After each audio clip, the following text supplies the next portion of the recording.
देवी प्रणमामि हरिप्रिये वाञ्छाकल्पतरुभ्यश्च कृपा सिन्धुभ्य एव च पतितानां पावनेभ्यो वैष्णवेभ्यो नमो नमः।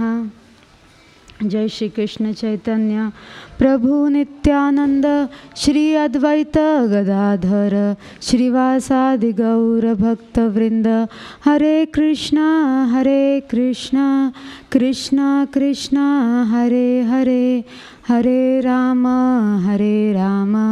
Ram Ram Hare Hare Hare Krishna Krishna Krishna Hare Hare Hare Ram Ram Ram Hare Hare Hare Krishna Krishna Krishna Hare Hare Hare Ram Ram Ram Hare Hare. Srila Prabhupada ki jai. Hare Krishna. Let's look at the Sanskrit. So this is chapter 15, verse 7.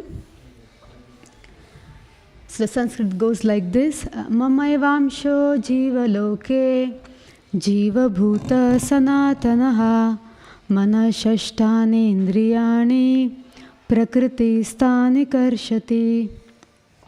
Translation: the living entities in this conditioned world are my eternal fragmental parts. Due to conditioned life, they are struggling very hard with the six senses, which include the mind. So, very simple, is it? Isn't it very straightforward? So, Krishna, in Bhagavad Gita, Krishna, there are some places where he is like,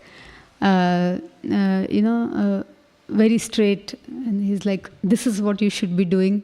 In some places he's like a friend, oh, just try to do it. And some places he's in a different way, like that. The different moods in which he's saying. So this is where he's saying that we are struggling in the material world, isn't it? So let's see here what Krishna is trying to tell us is the identity.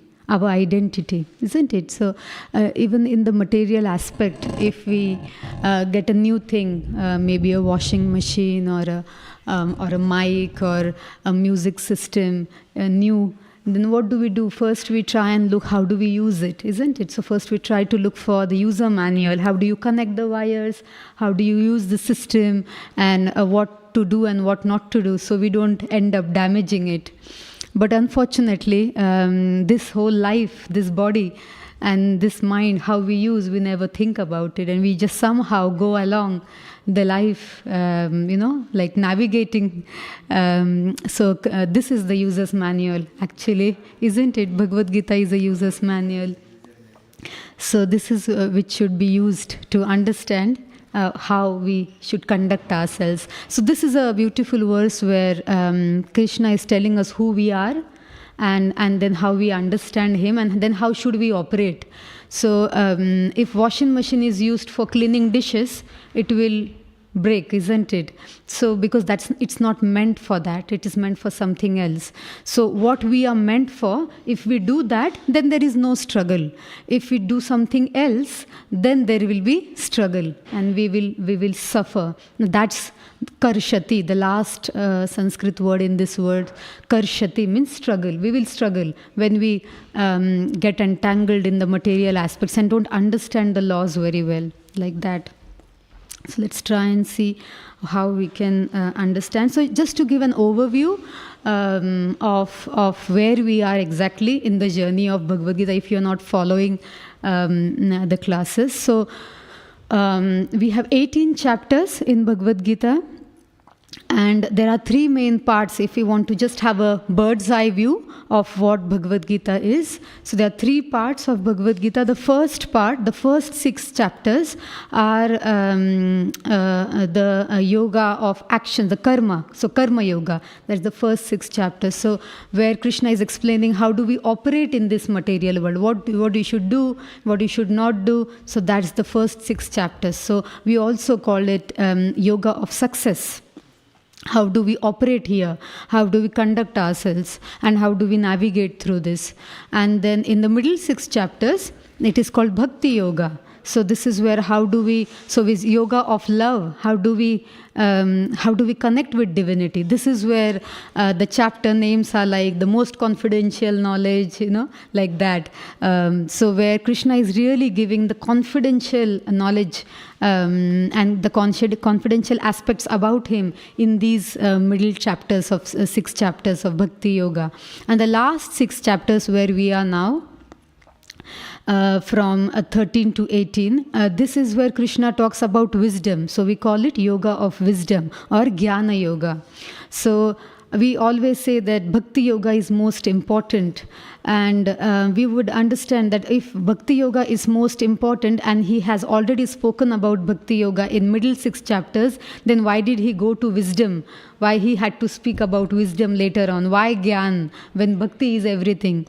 So these are the chapters where he is explaining the material world, how the modes are, and how we should operate so that we don't get entangled into it. So the modes of material nature, the goodness, passion and ignorance, how the material world works. So it talks more about that. So that is Jnana Yoga.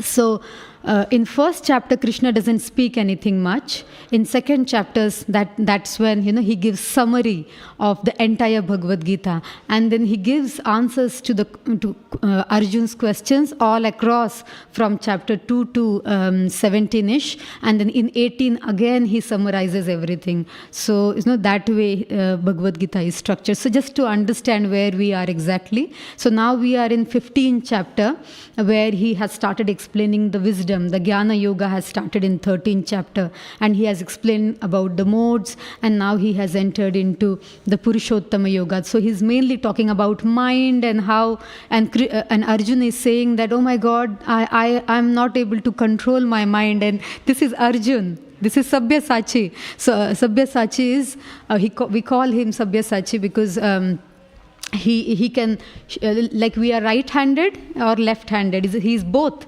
So he can do anything easily using both the sides. So you can think about the concentration he might have, the concentration power he might have. So he never slept. His Gudakesh, he never slept.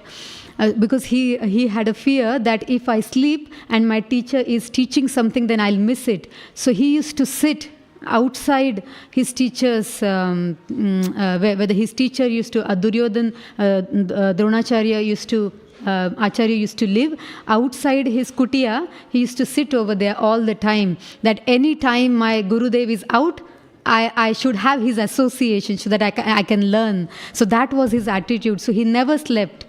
And that person is saying, my mind is flickering. So we should understand what about our mind, So that is very, very humbling as well for us. Sometimes when we say that, oh, I can do this, that I is very dangerous sometimes.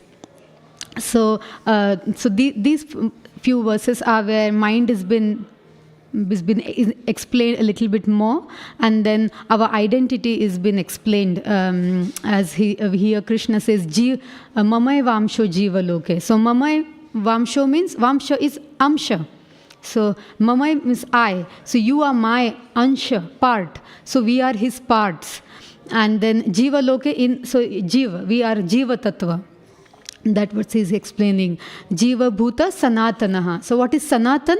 Sanatan is eternal. Anything which is eternal, it will never die. So it goes on. So he is saying that you are my eternal fragmental part. You are my part and you are eternal. So as he is eternal, we are also eternal and we don't die. So there is no death for us, for a spiritual self. But the death only happens to the body. But the spirit always stays, the soul always stays. And then later on he is saying, Mana Shashtani Indriyani. So Indriyani is senses. How many senses we have? Yeah, but actual senses, the Gyanendriyas? 5. Yeah, so we have 5 senses, isn't it? Through which we acquire knowledge. And the sixth is, so he's a mana sashtani, including mind. Mana, mind is also a sense. So sashtani is six. So six senses, five are this gyanendriya, so all the inputs. So like when you're using your laptop, how do you give the inputs? Through mouse and through keyboard, isn't it? The inputs. And then something happens in there. So similarly, in this system, the input goes through eyes, ears, nose, touch, taste. So these are the five input taking. So Gyanendriya, this is how knowledge comes. And mind is also one. And mind is very tricky. Because what mind does is, mind stores all the experiences. So all the experiences we have, which, say for example, we might have gone to a party and we have experienced something. So that experience part, may it be good or bad, that part is stored in mind. And mind stays with us. So even if we leave this body, we take another body, the mind comes with us. And that's why you see sometimes you have strong tendencies that, oh, I just like this. Why? Even you might not have very strong answers to that. Sometimes even colors, we have liking towards a particular color. I have my cousin, if you scratch like this, he just gets irritated. He just gets so strongly, don't do that, don't do that. I'm like, what is it? And then, we as children used to tease him more and used to do a lot just to, make him agitated. But maybe he is carrying some memory from past, which is making him, maybe it was a life-threatening experience for him in past, which is making him like that. That if he hears some scratching or even whistle as well, he used to get so alarmed. Oh, what is that? And he used to get frustrated. It's because of the past experiences. You see, some people are very easily drawn towards, even their children, and they are drawn towards divinity. They are drawn towards kirtan or listening to katha and things, because there are some past impressions. These days we are doing book distribution because the marathon is going on. There are so many experiences.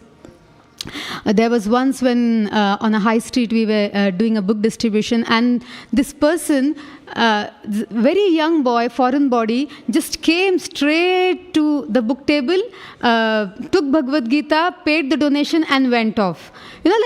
What happens on high street is people are going, they're shopping, and then we try to stop them and please take Bhagavad Gita.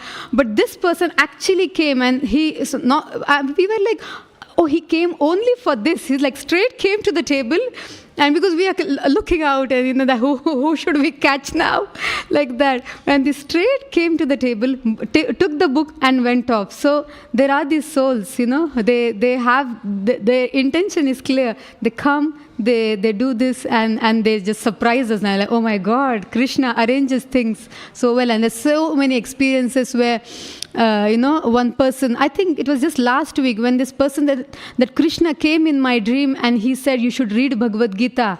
And I just came for shopping and I saw the table, so I want Bhagavad Gita. So I was like, okay, that's a bit tricky. How do Krishna is able to do that? So these are all past impressions. And then Krishna, what he does is he's so kind, he keeps on reminding us, come back to me, come back to me. So he tries to take various, in various ways, he's poking us, come to me, like that.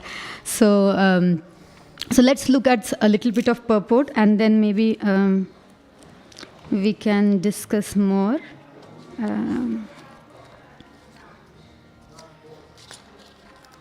I was taking notes while my husband was driving car, so I hope I'm able to read what I have written.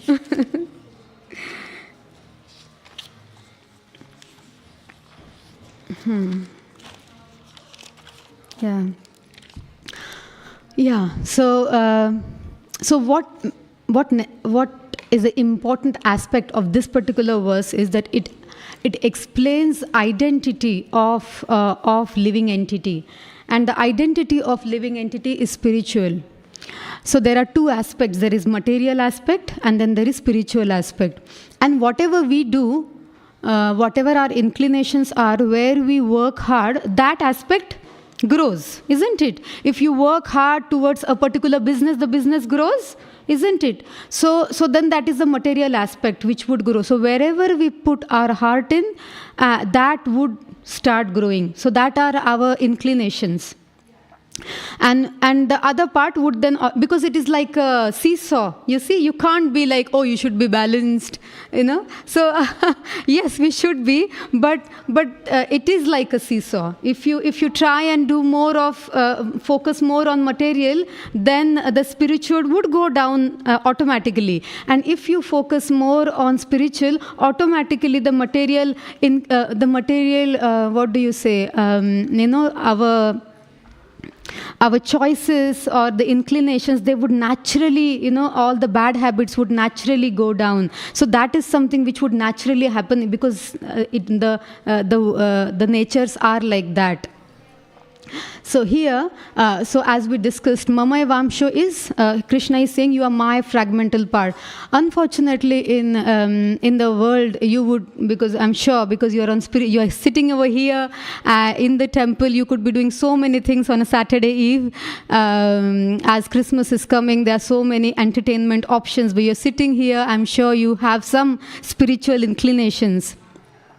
And what Krishna is trying to say over here is that you are my fragmental part. And if you are hearing to other philosophies as well in world, there is this aspect where, like, oh, I am also God, but I have just not realized it. Have you heard of this? This is very commonly, especially in Asian Vedic philosophy, they would say this, like, very foolishly, that oh, I am also God and I have just not realized that I am a God. It is completely incorrect thing. That's not who we are. We are fragments, and which is very clearly said by Krishna over here, that we are fragments of him and we are not a part of him. Fragment always remains a fragment, and we maintain our individuality even when we liberate. So the goal is to liberate and go back to Godhead. So which is moksha, isn't it? We say moksha or liberation. So even if we get liberated, we still remain as an independent identity. We don't merge with God. We don't become God, or don't become one with Krishna. We remain independent. And what is our position? Our position is to serve Krishna. So we eternally remain a servant of Krishna. Unfortunately, as soon as we say servant, our ego flares up and like, I'm not servant. And then that makes you, when you hear something like, oh, you are also God, you have just not realized it, that massages our ego so much. We like it, isn't it? Because we like if somebody praises us, we like if somebody says nice things about us. So and that's why that philosophy becomes very famous and very easy to accept, and very logical as well, that okay, I have Krishna and Ram were just people like us, but they realized and then they became God. That's unfortunately very baseless philosophy and argument. So we should always remember, and here very Krishna is very clearly saying that you are my fragmental part and you are eternal as well. He's saying Sanatanaha, Jiva Bhuta Sanatanaha, you are eternally present. So in the initial verses of Bhagavad Gita, when Krishna is explaining Arjuna that you are eternal and I am also eternal. And the first time I gave this knowledge to sun god, and then Arjuna is asking, how do you do that? You are of my age, Krishna. We are cousins. We both are of same age. How did you manage to give knowledge to Lord to Son? Because he is old, he is eternal. And he said that no, you don't remember, but I remember. Just like we were 2 days old, 3 days old, isn't it? But we don't remember. Our mom possibly might remember. But there are so many aspects such in our life that we don't remember. Does that mean that they were not present? It's not like that. They were present, but we don't remember because we don't have that ability to remember. But Krishna is God. He remembers everything, anything, and he can, make us remember as well. Like he gave Divya Drishti to Sanjaya so that he can see. So he can give, he can grant some special blessings and make that memory available, or make that aspect available to a jiva if they are qualified. Like he also gave Divya Drishti or divine vision to Arjuna, and so that he can see his Virat Rupa in 10th and 11th chapter when Krishna showed his universal form. So he gave him Drishti, and actually Arjun asked for it as well. Arjun said that if you feel so, that I am eligible, can you allow me to see you? And that, with that humility when he asked, Krishna had to fulfill his devotees. So the main aspect we understand from this verse is that we are part of Krishna, and we are eternal, and we are eternally separately present forever. And even when we liberate, or even when we go back to Godhead, we are present in our individuality. So a soul always has body. Either it has a material body like we all have now, and when it gets liberated, it has a spiritual body when it goes back to Godhead, or when we say moksha, it has a spiritual body, but a soul always has a body. Yeah. And then he explains about mana sashtani indriyani, that how these six senses, this five gyanendriya and the mind together, if we are not utilizing this in the service of Krishna, what happens? Then it gets utilized something in some other place. And when it is getting utilized in some other place, what does that mean? That is not the profile, that is not our position, that's not what we are made for. Like we gave an example of washing machine. If we use that to clean vessels instead of clothes, it will stop working, isn't it? Because that it is not made for that. So similarly, this mind and these senses are not made for our own enjoyment. And when we try to do that, we are actually going against the position of this soul, why we are made for, why we are here. And then it gives karshati. Then we struggle. That's when we start struggling. So, so we discussed about how we have to recognize our identity. We have to understand what our identity is. And once we understand our identity, that we are not this material body, that this body is now, this is a female body, maybe previously it was a tree, maybe in future it will be a dog, hog, or you never know which animal or a human being, but the soul still remains the same. The soul is going to remain the same. So what is actually our identity? Our identity is spiritual, because what remains is the identity, isn't it? So what remains with us is the spirit soul. So though this physical body might change, but what remains is the soul, like that. So our identity is spiritual. So we have to recognize our identity. And once that recognition is established,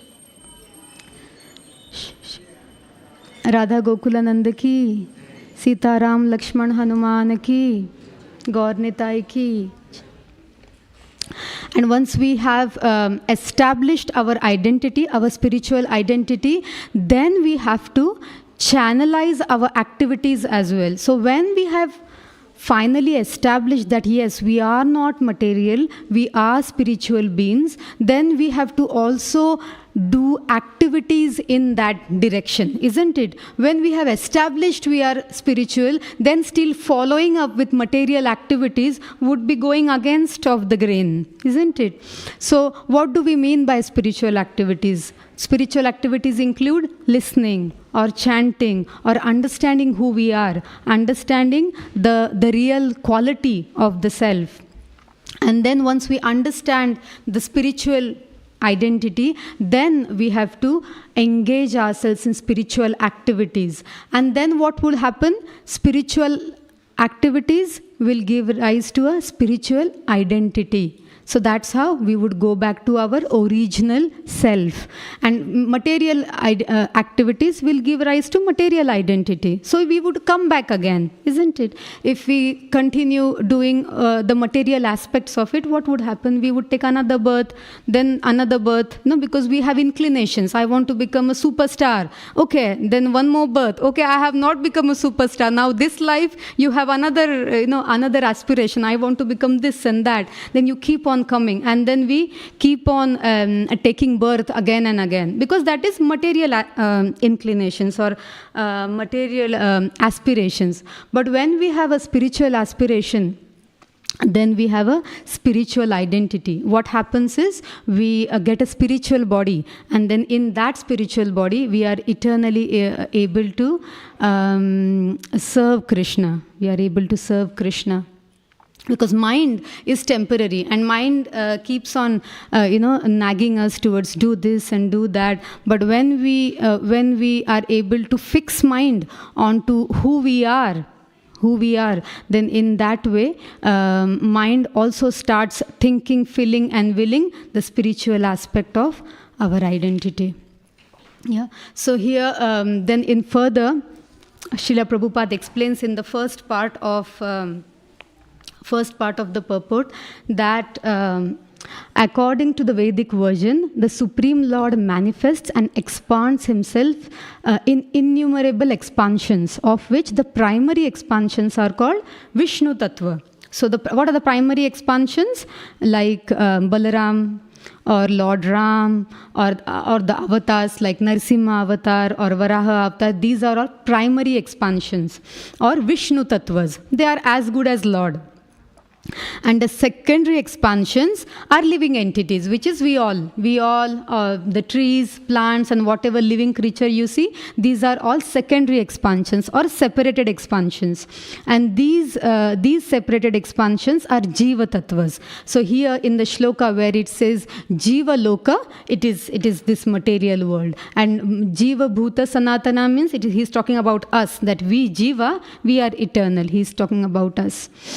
By his personal expansion, he is manifested in various forms like Lord Ram, Narasimha, Vishnumurti, and all predominating deities in Vaikuntha planets. So there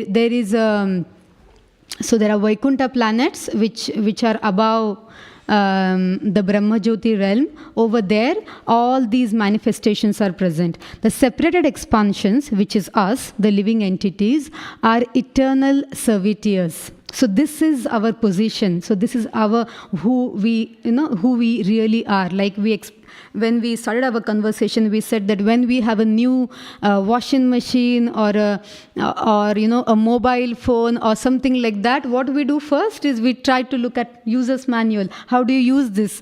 I want to use it properly.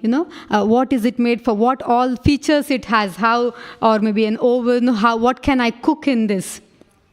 So what we are trying to understand is we are trying to understand what that thing can do. So here Krishna is saying who we are, what we can do. We can serve Krishna eternally. So it is said that the living entities are eternally servitors. And this becomes a little bit of ego clash for us. And that's when, we try to differ from it. As soon as we hear this, we are like, no, that's not a good philosophy. I don't want to become any but servant. I too want to be the God, isn't it? That's how our mind works. Our ego plays. Unfortunately, that's why we are here. If this was very easily taken by us, then we would have not been here. We would have been with Krishna in Golok Vrindavan. The personal expansions of Supreme Personality of Godhead, the individual identities of Godhead are always present. Similarly, the separated expansions of living entities have their identities. What does this mean? The separated expansions of living entities, which is us, we are separated expansions, have their identities. So we have our individual identity, and we would never dissolve in God or merge in God or go in Brahman. So that will never happen. We will always maintain our identity. Whoever we are, wherever we go, whenever we go back to Lord, we will always maintain this identity.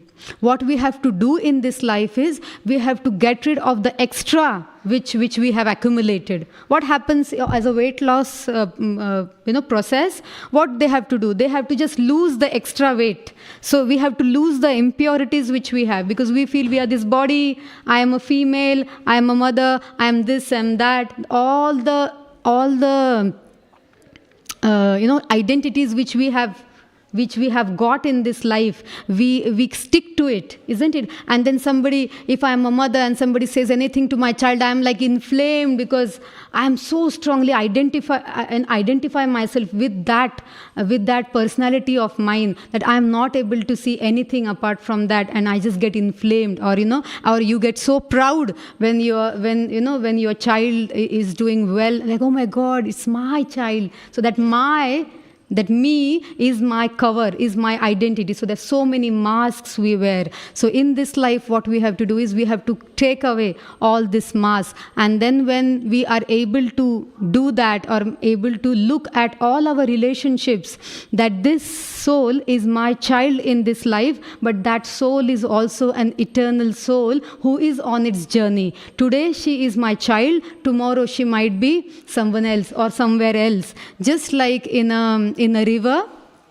like the twigs of wood, they are flowing together, and then after some time they might separate, and then after some time they might come together again. Just like that, all these souls, we all have met before, and we will possibly get separated, and then we will meet again. And why do we meet? Because we have to learn something from each other. Maybe I have to learn tolerance. Then I'll come in contact with somebody who is giving me that lessons, isn't it? For example, if a postman comes and gives you a speeding ticket, you will not go and hit him, because it is your karma. Somewhere you have done something wrong, and you are getting that speeding ticket from this postman. So sometimes when some people they don't behave very well with you, or they are little bit difficult, we really get angry at them. But if we just look at them, that this is just a postman, he is giving me what I might have sowed somewhere else,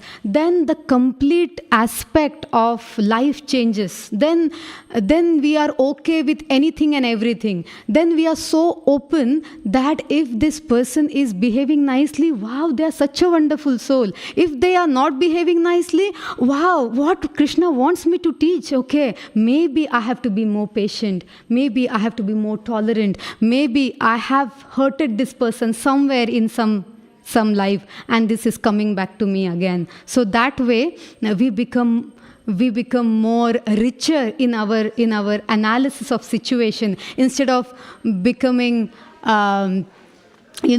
just reacting to the situation. We try and be more sensitive, and then see what can I learn from this. How can I learn? Normally, what happens is whenever we read Bhagavad Gita, we are like, oh yes, we should not be angry. That person is angry. Oh yes, that person is this. We feel that this is for everybody else, and I am clean, and I am like, godlike. But it's not like that. Whenever we read any scripture, that scripture is only and only for you. It's only and only for me. So whenever we read any such things, we should always apply it on ourselves and on nobody else, like that. So it's again our ego which plays tricks with us in that way. So okay, we were at fragmental parts here.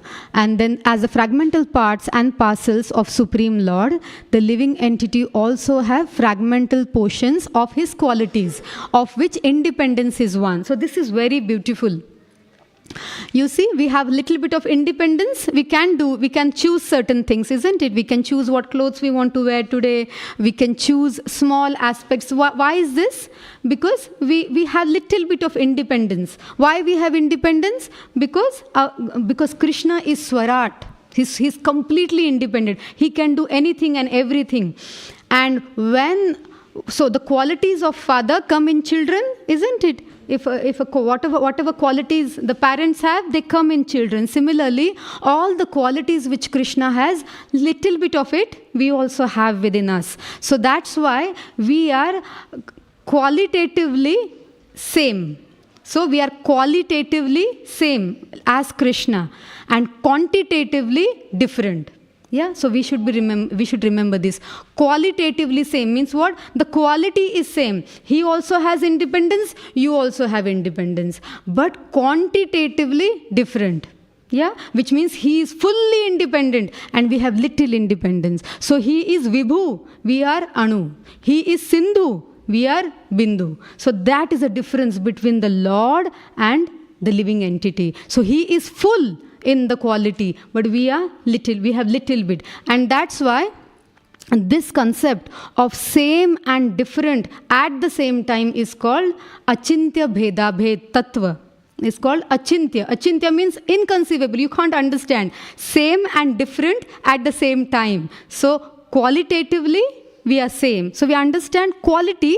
Why qualitatively same? Because I get this quality from my father. So my father has given me this quality. So Krishna is independent. So because he is independent, he gave me little bit of independence. And because he is Lord, I am not Lord, I am Jiva, I am his servant. That's why my independence is little, Anu, small, and he is fully independent. We understand this? So that's the difference between us. So he is now explaining about independence.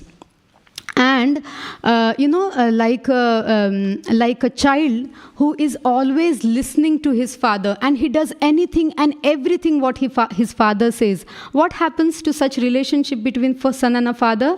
There is a very joyous relationship, isn't it? Because whatever father is saying, the son is listening. There is no friction at all. So this is where the independence increases. So the independence we have, it starts increasing. Yeah? How do we explain this?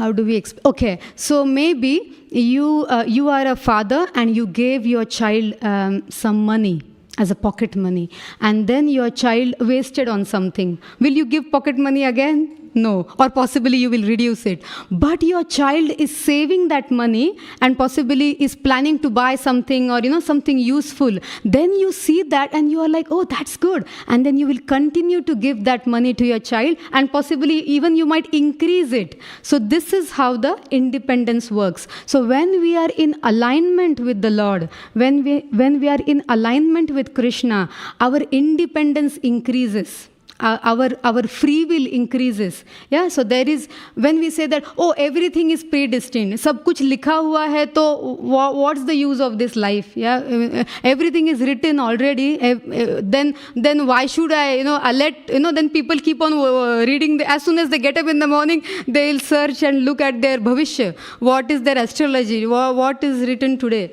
So if everything is written, then why should I even do anything? This is how it works? No. What Krishna is saying is, on the scale, there is free will, there is independence, and then there is fate. Fate means was predictions. Mango tree hai, to mango. There will be mango on mango tree. Oranges will not come. That is prediction. But will this tree have fruits or not? That depends on so many aspects. The sunlight, the water, the nourishment, isn't it? So the prediction is only that this is a mango tree, it will have mangoes. That is the only prediction. That is only what you see in your bhavishya, in the astrology which you read. Not more than that. But then what can you do with your life? What can you do with your energy? That is the independence part. And how much?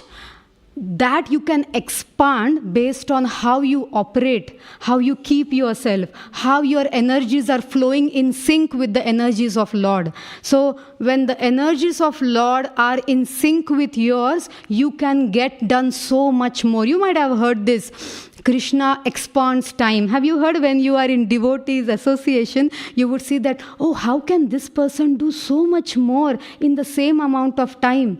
Krishna expands. Krishna says, I am Kala. He's time. Krishna says in Bhagavad Gita, so expands time for that individual. Why? Because they are utilizing their time and effort in alignment with Krishna's alignment. So you see, when we go opposite the current, there is a lot of friction. But when we go with the current, then we go in the flow and we are faster as well. Isn't we achieve more like that? So this is when we say that how can we expand our independence. The expansion of independence or free will happens when we are in alignment with the divinity's plan. like that. So let's read further.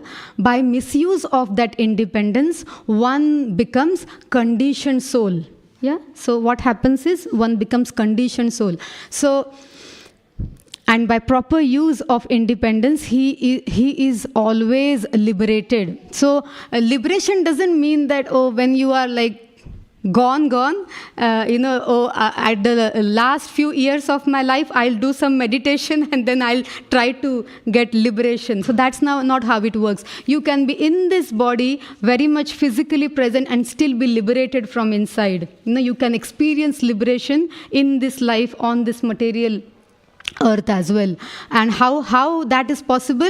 When you align your life in spiritual activities. So we said there are material activities, there is material identity, and then there are spiritual activities and spiritual identity. When you understand that you are a spirit soul, but you still continue doing material activities, then you are actually going towards wrong path. And then what happens is you are not able to do much with life, because you are always, what does the verse say at the end? Karshati, struggle. You always struggle because you are going against the current, you are going against the grain, you are not in sync with the energies of the Lord.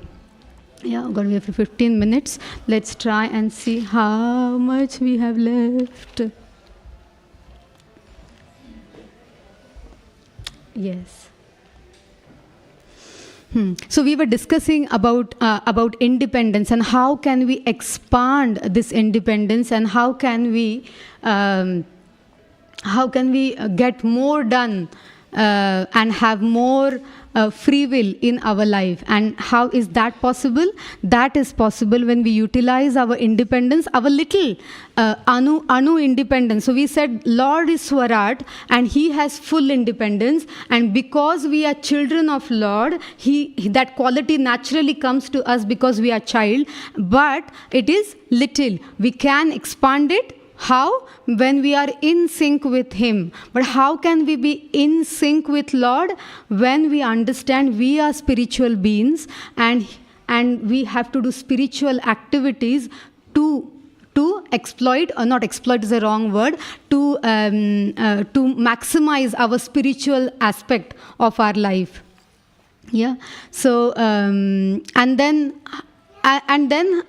Krishna also explains that He never compels us. Maybe we will talk about this and close this.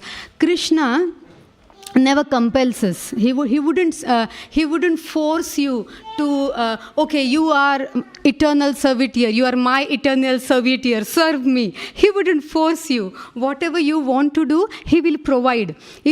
And that also includes, if you want to forget Him, He will allow you to forget Him. He will provide that. If you want to forget Him, He will allow you to. Can you imagine? God is so kind. How can He be so kind that you are willing, you want to forget Him, and He allows you to do that? And He allows you to do that. That's when, the person starts becoming so far away from Lord, and they never come on because they want to do that. Then Krishna says, Tathastu, okay, go that side, no problem. But when Krishna sees that this particular soul is interested in me, because what happens is we go with this Amazon list and we start ordering things, isn't it? When we are standing in front of Krishna, we are like, oh Krishna, in my exams are coming, can you please help me? Oh Krishna, I have to get this job, can you help me? Oh Krishna, like we have this so much of long list. But when we are standing in front of Him and saying that, oh Krishna, thank you so much for anything and everything you have given me, that is what, that is what makes Him look at us. That is what makes Him look at us. And then He registers in His whatever diary, okay, this soul is interested. And when He sees that interest, then He starts coming, giving things in our way, so that we start going more and more. And those who are on spiritual path, and those who, you might see magical things happening in your life, and you experience Krishna's hand in every single moment of, you can experience Krishna like every day, every moment, and he's like so active and so present in your life, and that can only happen when you really are in tune with him. And then it's like everything is going as per the plan, Hare Krishna. Nothing is going as per the plan, Hare Krishna. You are like so happy because you know that he's my father. How can he hurt me in any ways? He will always be kind to me. He always loves me, and anything and everything which is happening to me is only because he wants my good. Isn't it? When we are that confident that Krishna can never hurt me. So you get that job or you don't get that job, or you get whatever you're trying to or you don't get, you are always happy because you know that this is for my good. I am not able to see it because because our vision is only this much. How much can we see? How much can we really with our little intelligence? So he is fully intelligent. He is the intelligent. He is the buddhi. He's full and we have little because we are his child. So we have little bit of buddhi. So with that little bit of buddhi, how are we going to comprehend the plans of him? So when we surrender to his plans, then he sees that, okay, this is a soul who wants to come my way. And then he makes arrangements and facilities so that we go his way more and more. So there is this beautiful story in Bhagavatam about... So we started the topic of independence, and then we went on to how independence can be increased, and then how there is an aspect of destiny as well. But destiny is just a prediction, and the free will which we have, that can be expanded, or independence can be expanded. How do we expand that? We can expand that when we are in alignment with the Lord's plans. When we understand whatever he plans is for my good, and we don't give that, we don't give that friction to him. But when we are trying to do this, all the scriptures, they are full of do's and don'ts, isn't it? Niyama and yama and niyama, do's and don'ts. So as soon as there are restrictions and regulations, we are like, oh no, I don't want to do it. Mera man saaf hai. My heart is very clear. I don't want to do all this chanting and reading and everything. My man is saaf. My mind is clear. My heart is clean. So that is enough. So that doesn't work, unfortunately, that way. Krishna wants to see how. So love is a verb. It's an action. Means we have to do something so that Krishna sees us. So chanting is an action. Meditation is an action. Reading scriptures is an action. And when he sees you that you're putting in your hard work and you are trying to come near him, that is when he sees you, and then he notices, oh, there is this one spark which is trying to come closer to me, and then he makes all the arrangement. He is like this. He's waiting for us to come, and we are like, kal aate. We are like, tomorrow, we'll come tomorrow. Next time, Krishna, we will come. Wait, we will come, and we never have time. Do we have ever time? Do we ever have time to read Bhagavad Gita? Never. We're like, oh my God, life is so busy. We don't have time. We don't have time for God. What to do? So Krishna is always there with his two hands towards us, waiting for us to embrace us. He's our Father, and he has the best intentions. So what we have to do is we just have to go towards him. Just allow him to pull us. So all these acharyas, they all have written the scriptures. Is it like just like that? Just like a TV, like an actor does movies just for his, just for his enjoyment. Do they write scriptures just like that? All their life they have put in writing these beautiful scriptures and giving it to us. All our Rishi Munis and acharyas and so many saints have came and gone and said the same thing. Please read, please chant, please take my name. Why have they done that? Why do they come and say the same thing? Because we have to. That is the only way of happiness. And what we have to do is we just have to hold the rope. We don't even have to go do anything. We just have to hold the rope. And what is holding the rope means? Holding the rope means chanting your rounds. Holding the rope means reading every day. And they are pulling. They are pulling us. They are doing all the hard work. So when we start reading, when we start any class, we do Jai Radha Madhav, we do our prayers. Why do we do that? Because we are invoking auspiciousness. We are calling all our saints.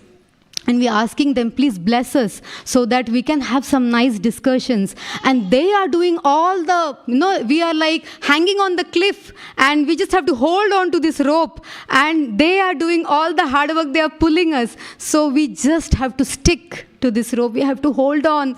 That Krishna, please. And Prabhupada actually says, hold on to my dhoti. I have a backdoor entry to Vrindavan, Goloka Vrindavan. I have a backdoor entry. So we just have to hold on to his dhoti. Don't do anything else. Just do your rounds and just do your reading, and that is enough. And that is sticking. That is sticking to the rope, or that is holding on to the dhoti. That you are reading regularly and you are chanting regularly. So hope this is okay, and we have 3 minutes. So if there is any questions, corrections, please feel free to ask in 3 minutes time, and we'll have Aarti soon. Hare Krishna. Thank you so much. Any questions? No? Okay, thank you so much. Srila Prabhupada ki jai. Let's chant mantra once. Let's chant it together, please. Hare Krishna, Krishna Krishna, Hare Hare, Hare Rama, Rama Rama, Hare Hare. Srila Prabhupada ki jai.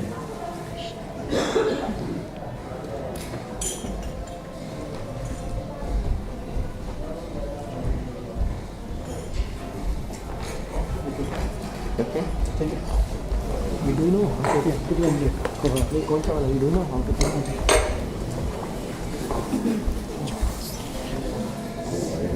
नहीं ये white open नहीं है क्या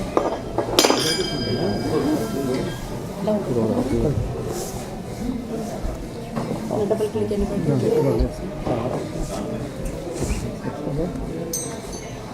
हाँ वो ये कर control आगे भी सब पर आंखों में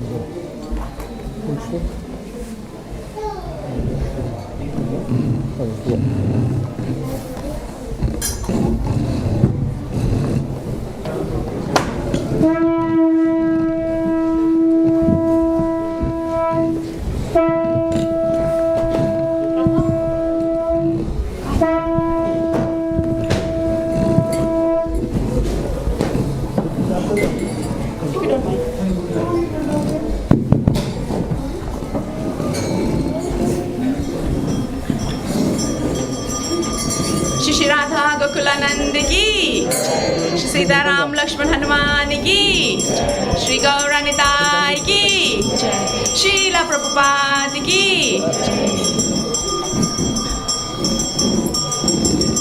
Give Jaya, Jaya Gaura Chandre, Arati Kasho.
Radha Gokulanand की, श्री सीताराम लक्ष्मण हनुमान की, श्री गौरानिताय की, श्रील प्रभुपाद की। Thank you very much, all the devotees who came for the Sandhya Aarti. So please be seated. There is an announcement to be made, and after that we will continue with the Aarti, and there is Narsing Aarti to be sung. And thank you all the Kirtaniyas and Dharti ji for singing the Gaur Aarti for us. So please be seated. Thank you very much. The small announcement to be made. Next Saturday we are going to have Gita Jayanti, the Mahayagya, over here in the Haveli. So everybody is invited. And if you require, you can have a look at the leaflets outside in the reception area. Description is given what is going to happen, and what will happen over here is we are going to have all the 700 verses of the Bhagavad Gita being spoken and narrated by the devotees in the congregation, and His Holiness Swayam Bhagwan Keshav Maharaj will do a study and give a synopsis on 8 different topics which are explained in the Bhagavad Gita. So you're all invited for this. So book your ticket. There is a reception area and there is a display of all the books. So this is Gita Jayanti Nimitta. That is, you can do Shastradan. Shastradan is a charity where you can give your money or your funds which you want to give as charity, and somebody else will benefit from this. We give these books to those people who are vulnerable or those people who are in the prison house on your behalf. Those who cannot come for the Aarti like you done today, and they will get the benefit from this. So please have a look over there. My name is Shyam Sundar Das. You can have a look, and if you have got any other queries, please do come to me. Hare Krishna. Now we will continue with the Narsing Aarti. Does anybody want to sing Narsing Aarti? You want to sing? Yes.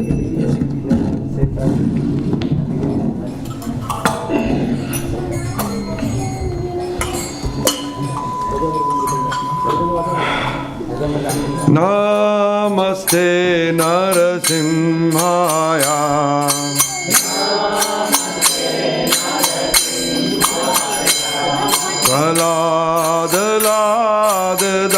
Praladadayine.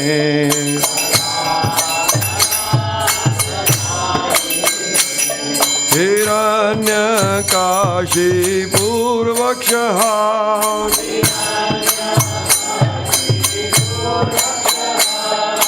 Hilatankanakalae.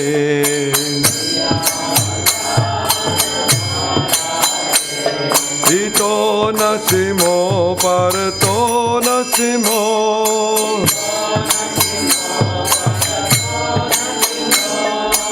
Yato yato yamitato nasimo.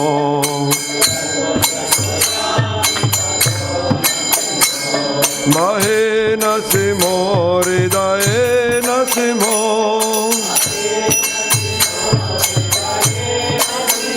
Sharatim mamadim sharanam prapade.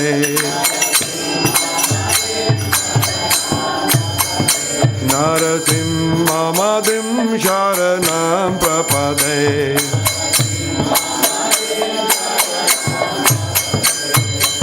Avakar kamal vare nakan adbhuta shringa. Dalitar hiranyakashipu panubhringa.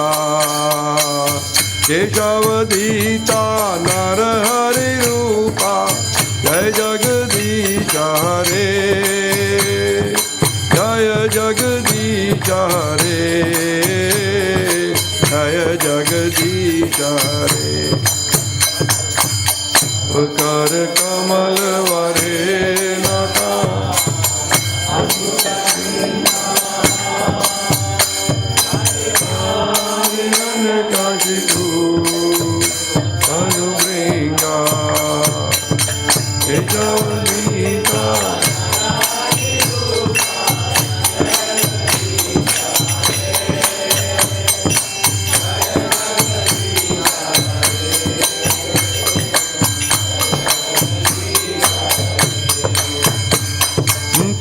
Keshavadita narahari rupa. Jai Jagadisha Hare. Jaya Jagadish Hare, Jaya Jagadish Hare.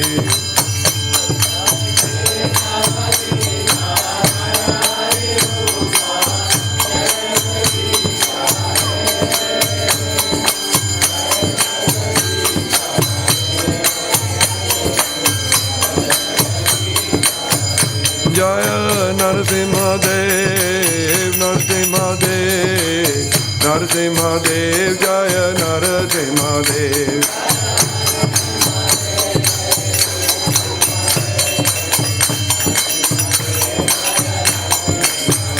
Jaya Prahlad Maharaj, Prahlad Maharaj, Prahlad Maharaj, Jaya Prahlad Maharaj.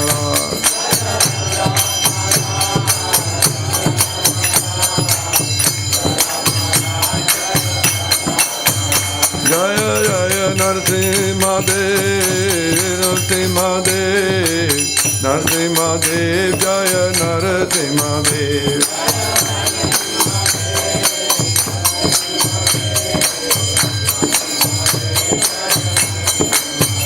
Jaya Prahlad Maharaj, Prahlad Maharaj, Prahlad Maharaj, Jaya Prahlad Maharaj.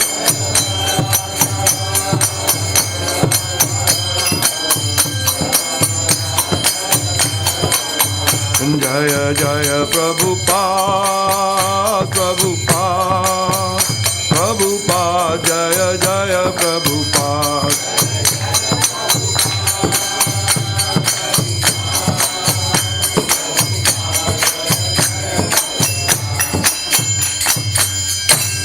Shri Narsingh Bhagavan ki, Shri Prahlad Maharaj ki, Gaur Premanande.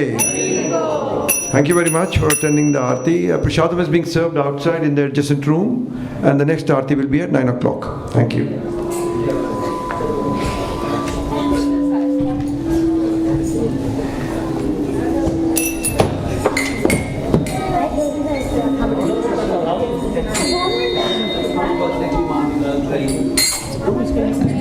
Start.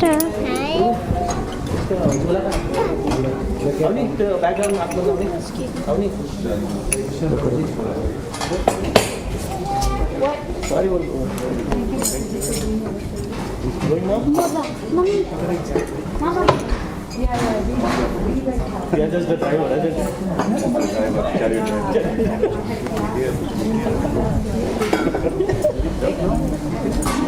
तो हम कर रहे हैं अभी पता नहीं ये निकाल रहे हैं सारा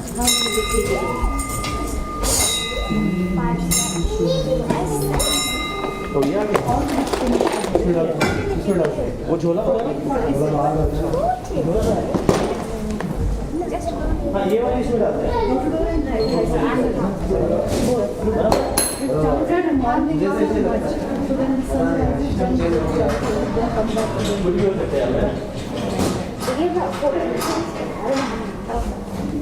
How much Lakshmi is? So Lakshmi don't have 65,000. So we are going tomorrow. Oh, this is our trip. She says I'm doing DOF project. I'm going to ask you. And then we are like we are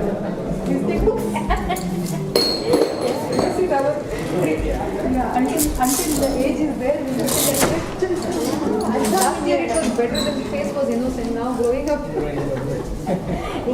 while the lottery is there, we are using it.